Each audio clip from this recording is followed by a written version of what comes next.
Hello and welcome to the next episode of Reece's Reviews for mygeekculture.com.au. This is one of the just a movie and TV review type thing. Just we make it up as we go along, basically. Much, I'm Matt, and here alongside me is Reece Cashel, who this is what the podcast is based off. His brains and beauty of movies and other pop cultural type things. So welcome back to the latest episode, Reece. Thank you very much. Welcome back, everyone. Looking forward to diving into a new episode and to see where this adventure takes us. So let's bring it on. This episode where we'll be covering a latest movie and then also a classic movie and a bit of I guess a top four in a way of upcoming films for the rest of the year, like the hottest ones. So Reece had pretty much a top 10 or a top 20, but I put him on the spot and we met halfway. I went top 5 and then we've gone top 3 and then it's like, all right, I'll give you a top 4. So looking forward to going over what's in your list as well, Reece, for that. We'll start with the first film that is basically a sequel and a reboot or a requel, because it's a whole new world of this this topic, and I have not seen it, so I will probably wait for digital release. Yes. So and this movie is Reece, please. Bring it on. Okay, so with that introduction, I'm undoubtedly going to be talking about and giving my review on Jurassic World Rebirth. It is a sequel that is set after the events of Jurassic World Dominion. Stars Scarlett Johansson. It also stars Jonathan Bailey, Mahershala Ali, and directed by Gareth Edwards, who gave us Rogue One, and he also donned the latest Planet of the Apes. So yeah, we did talk about this in a previous episode. Yeah. Before you go any further with it, was there any attachments or any characters from any of the previous 6 films in it? None. Ruin it for me. None. Okay. Not cool. one. Not one. All right. So therefore, I don't really care then. Yeah. So pretty much, as it's custom on this podcast, when it comes to talking about new releases, non-spoiler reviews. We don't do spoiler reviews on this podcast until films have been given their theatrical run and they are released on digital to at-home viewing. So this is going to be my spoiler-free review. Went into this film with expectations, as all Jurassic World films are. I'm wanting to get entertained by this movie. It is dinosaurs wreaking havoc and eating people, which is kind of what you want. It's like a smorgasbord. Pretty much, yeah. Now, going into this film, I haven't liked the last 2 films in Jurassic franchise. I did not enjoy Fallen Kingdom, and I did not enjoy Dominion. And going into this one, I was really hoping to get a new fresh on the franchise, a new perspective, fall in love with new sorts of characters, and just get a breathe a new life into the franchise. And unfortunately, it was not the case. This film did not live up to the hype. It did not fall through on its promise of introducing a good aspect to the world and opening up things. It wasn't. Like the fact that they didn't actually have any there's only one iconic dinosaur from the original 6 films in this film, it's seen in the trailer, which is the T-Rex.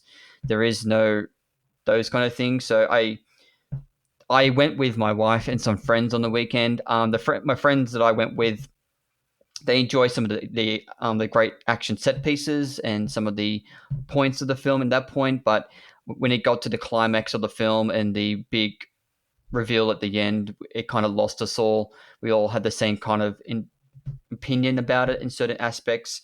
I found that there are certain characters in the film that kind of took you out of it, unfortunately, and didn't service the story, and it was just there for the sake of trying to bring another aspect to the dynamic of the film as well.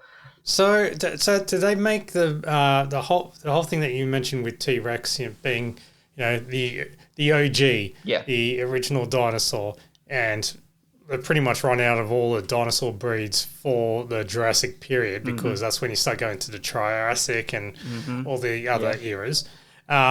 So there's only I don't think there's only so much that they can stretch this thing, and I'm surprised that they got 6 movies out of it, to be honest. Yeah. But that for someone who loves the Jurassic series, and I would always support this film, but Yeah. it's just like, it was like just because Dominion was a hit, there's still life in this, and they've milked it a I bit think further. that is the case. Like, Dominion wasn't a great film, but it still made over $1 billion because it's still, like, even though it wasn't a great film, it gave you aspects of what you wanted out of a Jurassic World. It gave you all the dinosaurs, it gave you the havoc, it gave you great action and all that kind of stuff. So it definitely gave you that, which unfortunately this film doesn't.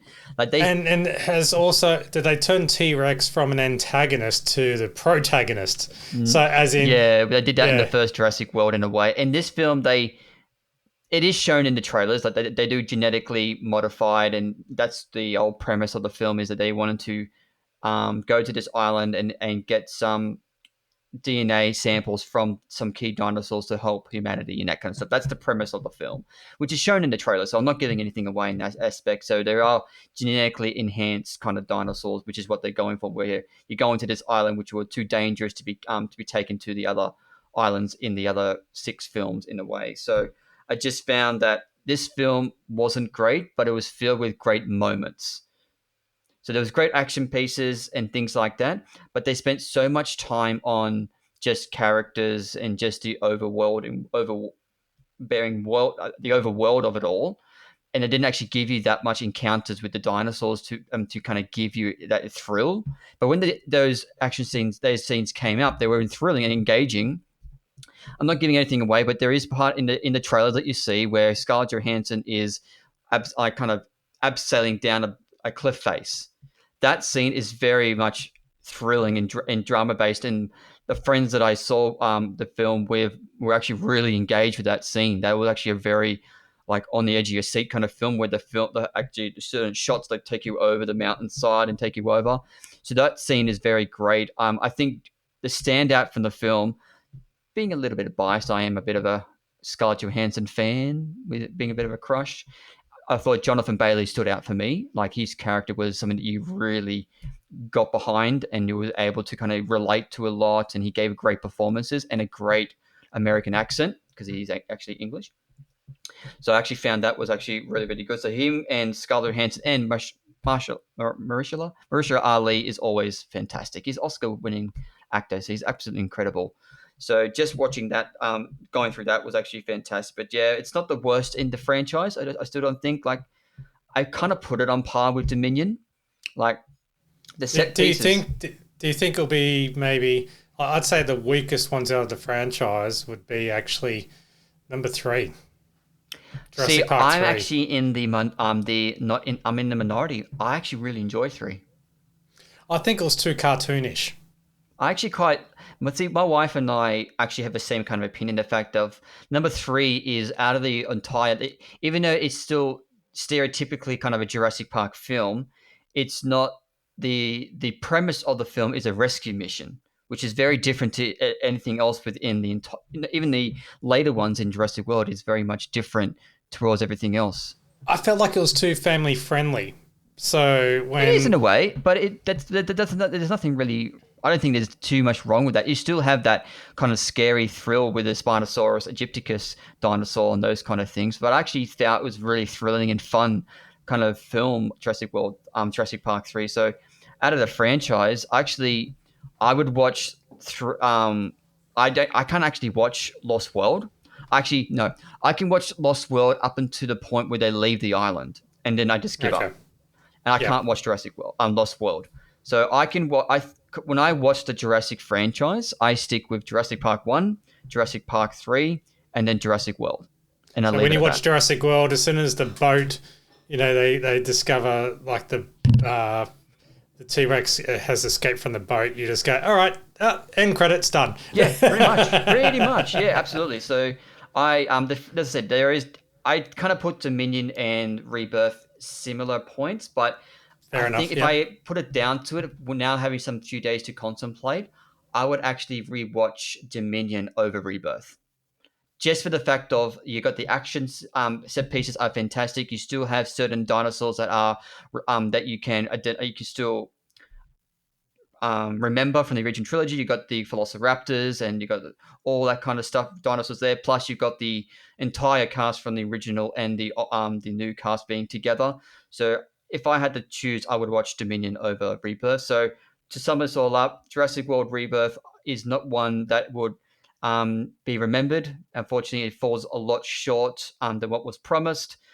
If they ever do revisit the franchise, hopefully they learn from their mistakes and give us something brand new, give us more action and thrills, and give us a better story, I would say. All right. Well, with I guess a minor spoiler warning. Sure. Okay. Spoiler warning.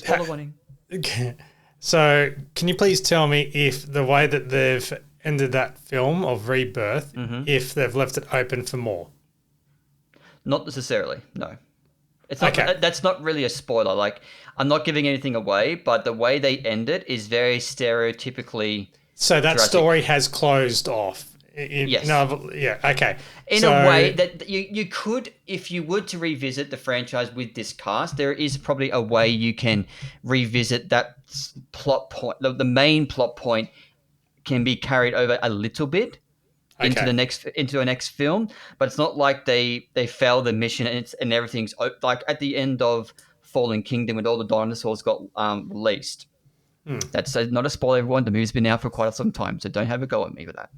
But that's there's nothing like that in this one. It's nothing open ended. So very much they rounded out with one complete story. So that's that's how I'd say with that one. Absolutely. All right. Well, Jurassic World Rebirth, what do you give it out of 5? I gave it 2.5. And I actually gave it a like just for the fact that those certain set pieces of action were thrilling and entertaining, and I liked the characters. The characters are the main characters of Scarlett, Mahershala Ali, and Jonathan Bailey. Those 3 characters are very likable, so you get really much attached to those characters. Outside of everybody else, those are the 3 that you kind of get attracted. You kind of get that attractiveness and an interest into them. So those are the ones you kind of latch onto. So those are the ones I would give even though it is 2.5 stars, and yes, unfortunately, it falls under my criteria of a thumbs up film. I still give it a like to a certain extent. The fact of there are some good moments in the film that kind of give it some sort of redemption to it. But if I had to give it a thumbs up or a thumbs down, I will actually fortunately give it a thumbs down for a recommendation. But on my Letterboxd, I did give it 2.5 stars, but I still gave it a like because of those reasons. Okay, good. So you still found it entertaining? In certain aspects, yeah, absolutely. Yeah. It's a Jurassic World film, so there are going to be certain aspects that you do enjoy. All right. Well, thank you very much for that, Reece. You're very welcome.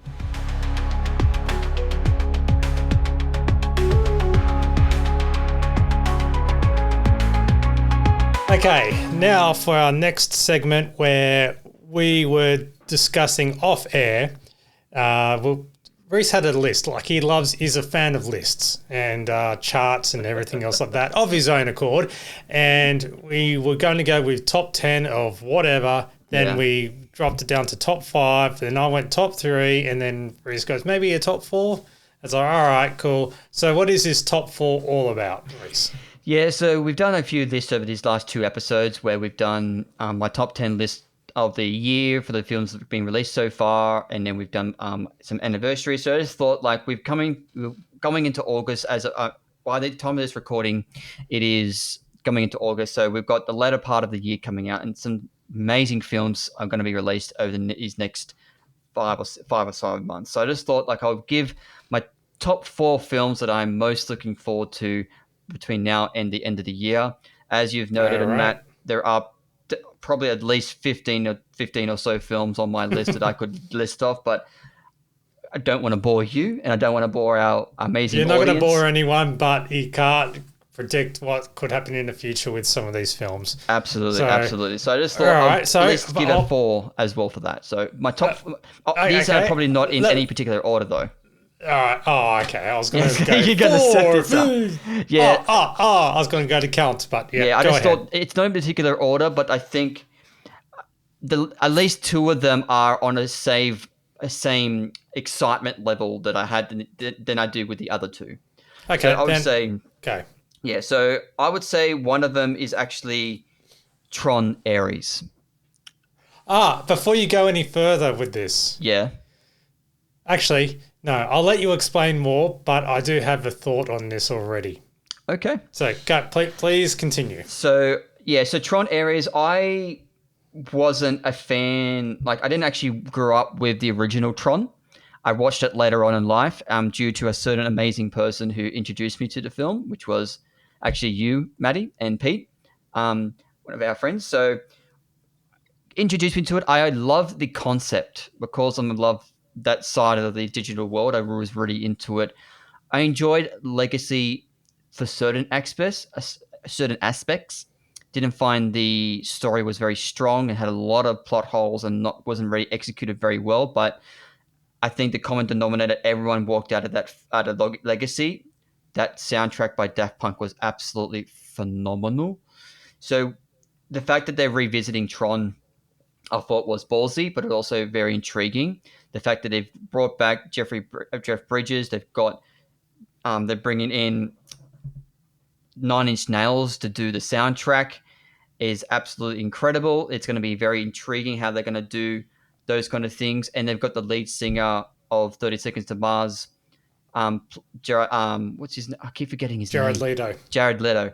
They're playing him in it as well. So and I've seen some of the marketing, seen some of the trailers, and it looks phenomenal. Like the scope of this film is going to be incredible. So you look like you've got something on your mind, mate. Yeah, well, the trailer, I did see the trailer as well, and it's basically the world of Tron coming into real life. Yeah. Now, I'm going to say that this movie, I think they've left it way too long for it to come out.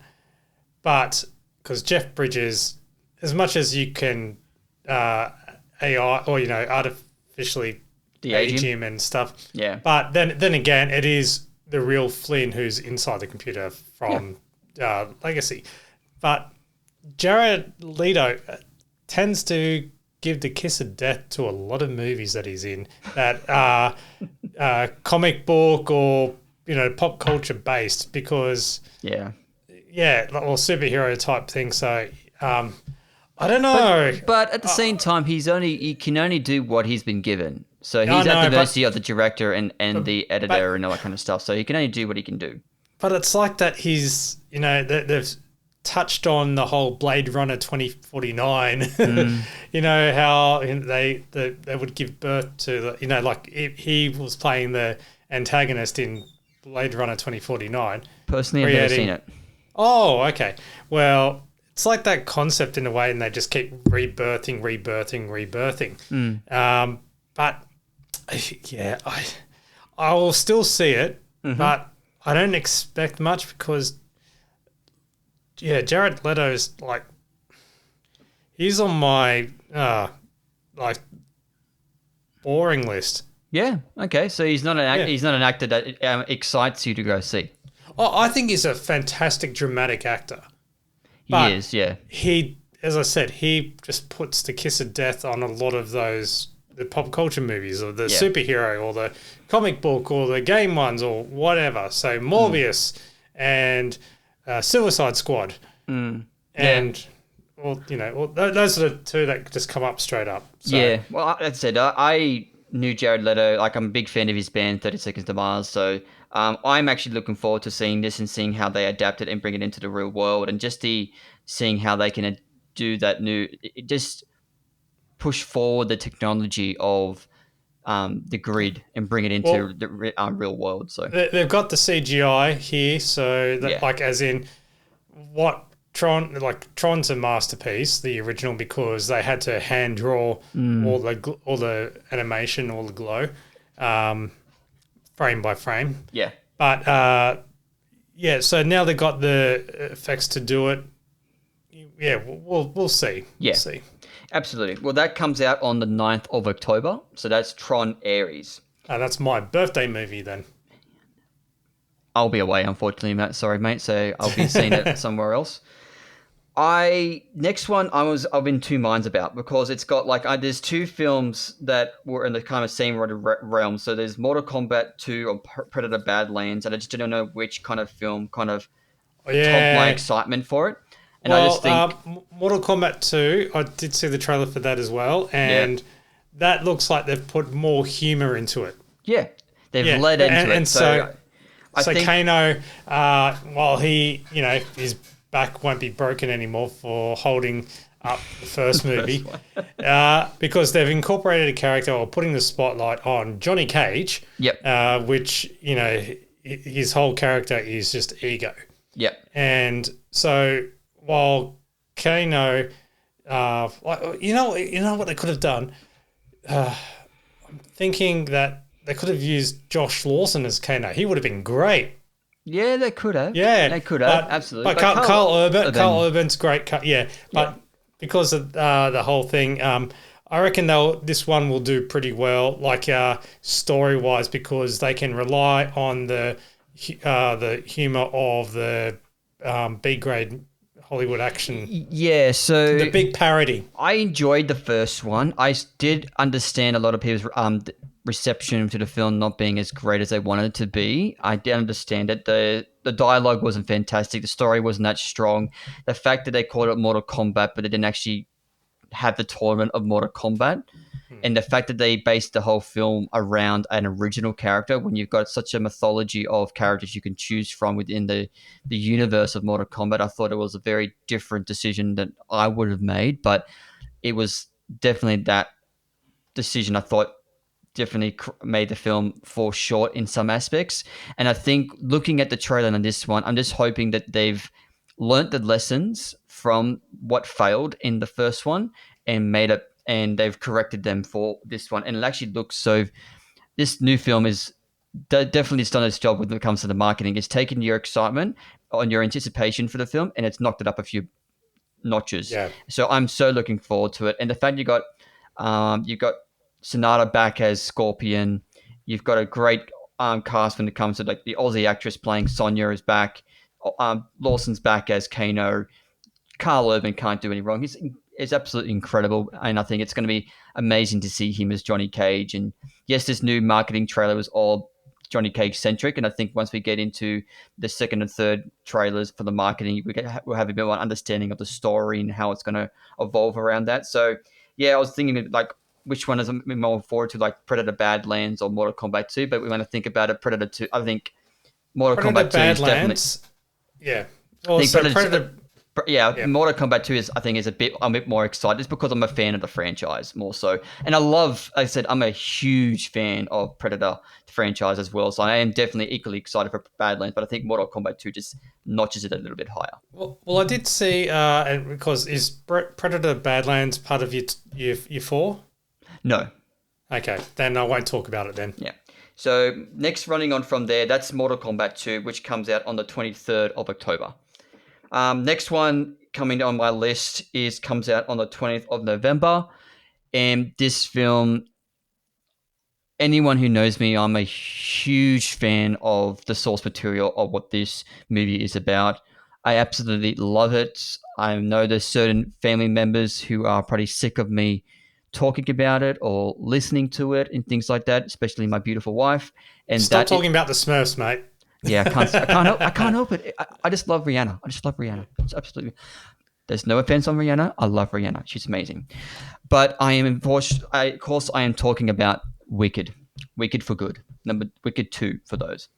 I loved the stage show so wholeheartedly. It is. I think they've wasted their opportunity, the marketing opportunity, to just call it Wicked, as in WIICKED. Because the two eyes mean two. Right now, I'm shaking my head. Yeah. Anyway, so I just wanted to chime in. So Wicked, yeah. So Wicked, the stage production is my number one musical of all time. I've seen it 5 times. I'm hopefully going to be seeing it again shortly if I have the means to do so. And when they were making a movie adaptation of the stage production, I was excited and severely nervous because it's my absolute favorite stage show, and I can wholeheartedly say that they exceeded exponentially my expectations with the first one. I walked out of that film full of emotion. My heart was full. Singing along to the songs were done. The songs were done perfectly. Stage production was incredible. The cinematography, performances were fantastic. So going into The Wicked for good, knowing how the story takes a bit more of a darker turn, I've loved the marketing trailer so far for this film, and I cannot wait to see how they close out this chapter of Wicked.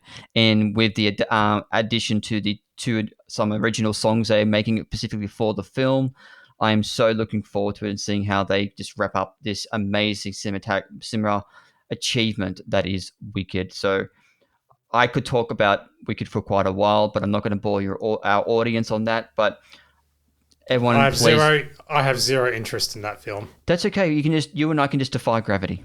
Yep. Just defy gravity, mate. It's all good. Eventually, maybe one of these days, I will twist your arm long enough to get you down and sit down. I'll get you to sit down and watch it. No. Well, you introduce me to a film, and then I will introduce you to a film. And my introduction is going to be Wicked.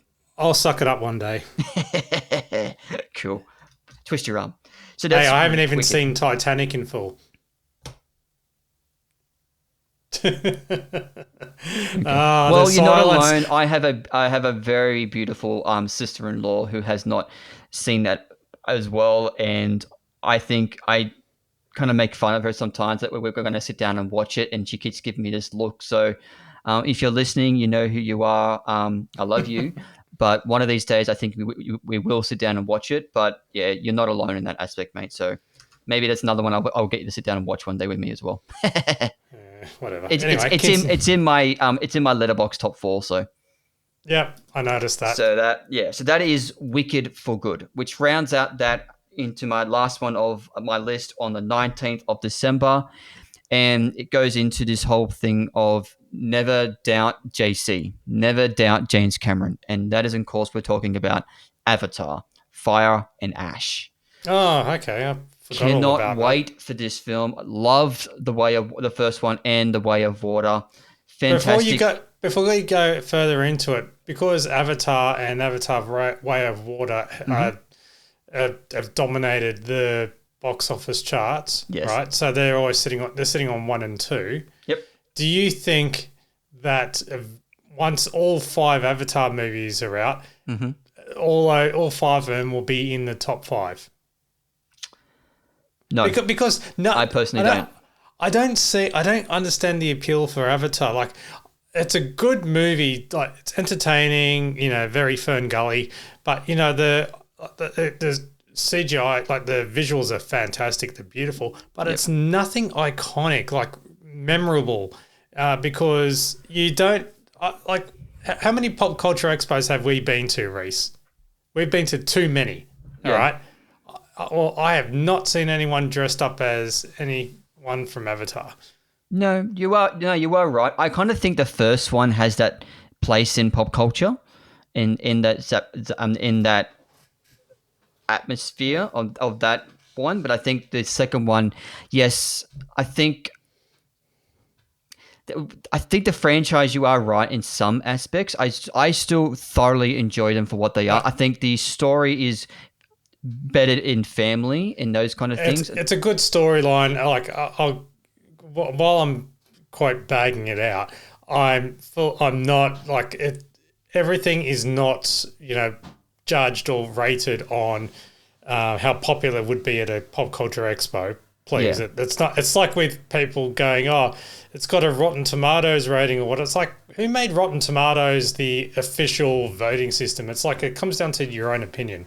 It does. I personally do also review Rotten Tomatoes for a lot of things, because you've got the audience score and you've got the critic score, and the fact that they're actually, when you look at the scores for Rotten Tomatoes for films, they are legit for people who actually have seen the film, because you can't really base off IMDb because anybody can vote.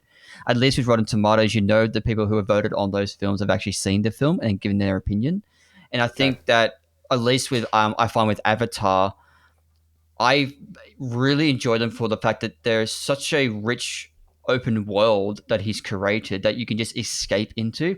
And there's not too many films that you can have these days where the world is that huge that and then when you watch it, you just escape into that world. It's like it's been so Uh, long since we had Star Wars. Like Star Wars, Star Trek, those are franchises where when you go watch those films, you escape literally into another universe.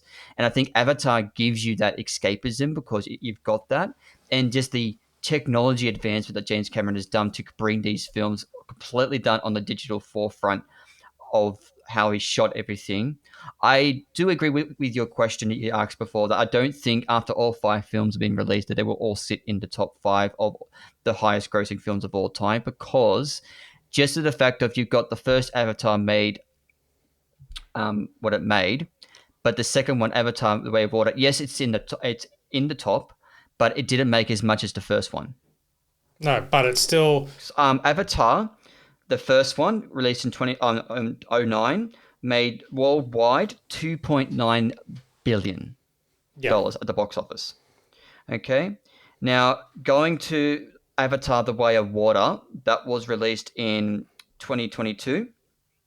And that's That number. made, yeah, that made worldwide 2.3 billion. Yeah, and so it's actually number 3 in the highest Yeah, grossing. So yeah. So I just think on that track record, I still think like I think everyone knows where Fire and Ash is going to make over 1 billion.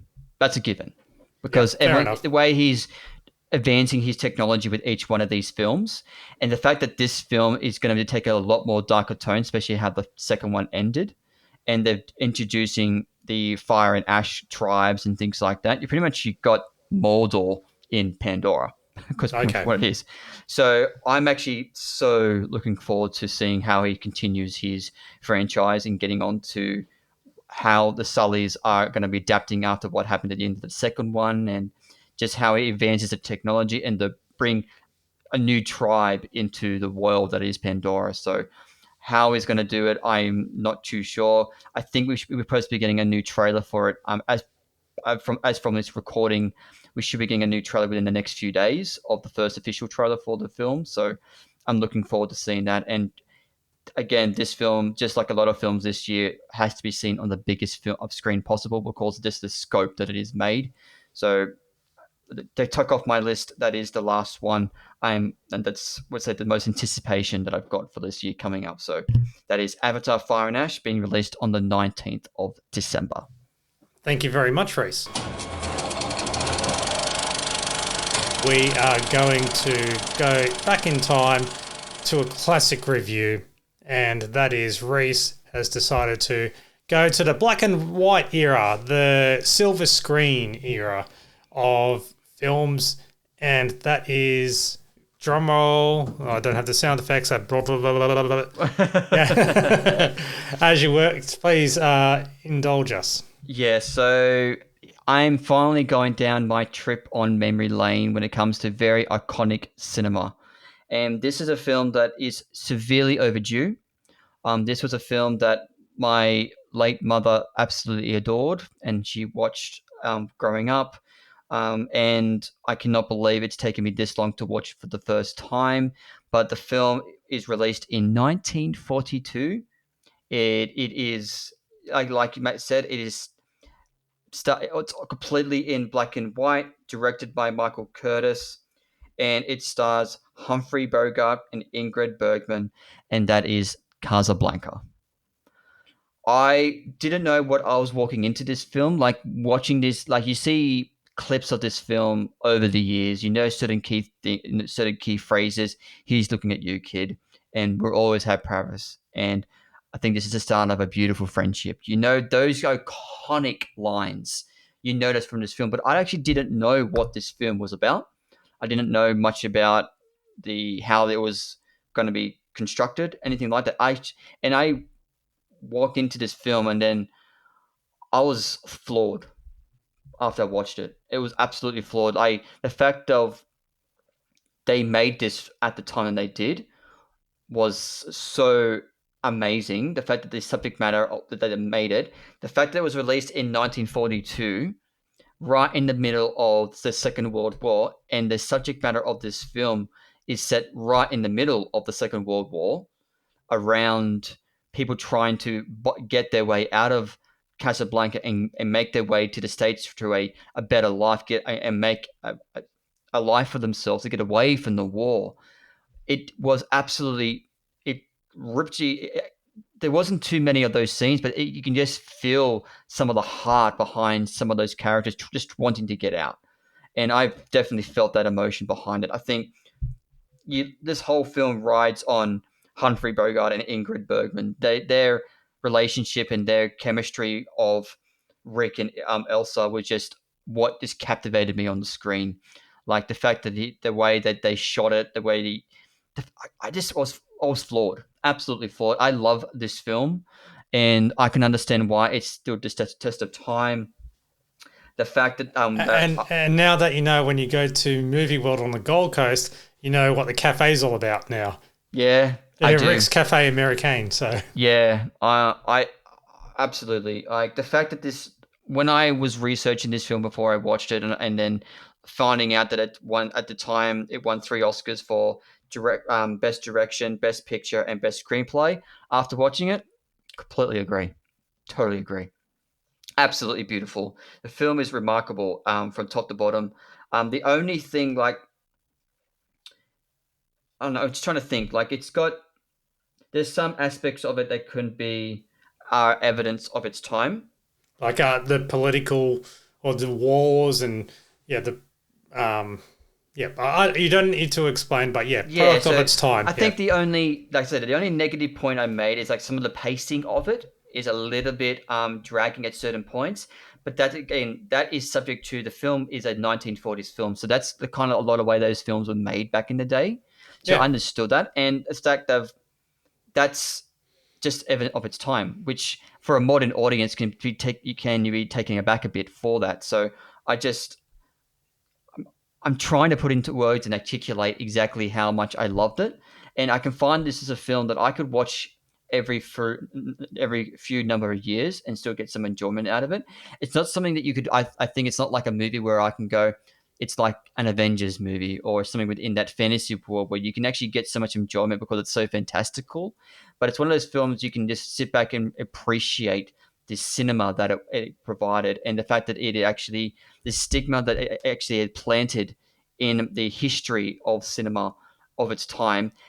The fact that this movie is still being talked about today as one of the most iconic films that everyone needs to watch at least once in their lifetime says volumes about it.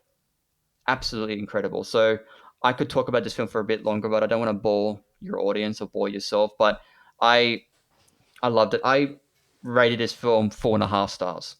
I have not seen it, so I might have to now watch it because you've given it high praise. Yeah, 4.5 star. I knocked off that half star just due to some of the pacings of it. But other than that, flawless film, perfect majority of the way across the board when it comes to performances and the direction. The screenplay was fantastically shot, and loved it. Absolutely loved it. And I can't say too much more about it, but if anyone is sitting on the fence about it, I would definitely recommend it. Please don't make the fact that it was released in 1941 and it's a black and white film deter you from it. It is still definitely enjoyable, even with some of the today's standards. You watch a lot of films today which fall short in a lot of aspects when it comes to storytelling and performances, and Casablanca showed them up. The fact that this movie was done when it did, and they were able to accomplish what they did for its time, and the production did it whilst in the Second World War, absolutely a phenomenal accomplishment. So hands down, and I will clap them and praise them for their accomplishment for this film. Well, Reece, I think this is the beginning of a beautiful movie. Thank you. Thank you very much. Here's to looking at you, kid.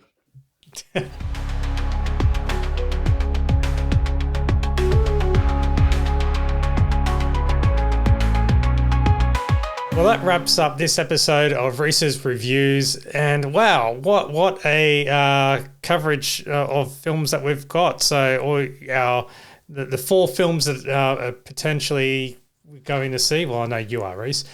And then your amazing reviews of Jurassic World Rebirth and the classic Casablanca. So again, thank you very much for downloading and listening. And every now and then might even squeeze in a little mini episode. So make sure you stay subscribed to this podcast feed. And please, if you got any feedback, positive, well, we don't want any negative, whatever. But feel free, shoot us an email, info@mygeekculture.com.au, or you can leave a comment on our YouTube page, which is My Geek Culture, as well as our Spotify page as well. So the comments are open and available. And if you don't agree with one of our reviews or whatever, please spill the beans and express your frustrating thoughts on it. Hey, everything's constructive criticism, all right? Yes. So again, thank you, Reece, for coming on and continuing on with this episode of Reece's Reviews. Thank you very much for having me. May everyone have a pleasant time. May the force be with you. And he's looking at you, kid. Yes, and see you at the movies for sure. So my name is Matt. This has been Reece's Reviews for a My Geek Culture podcast produced by Matt Fulton Productions, mattfulton.com.au. Catch you next time. Bye.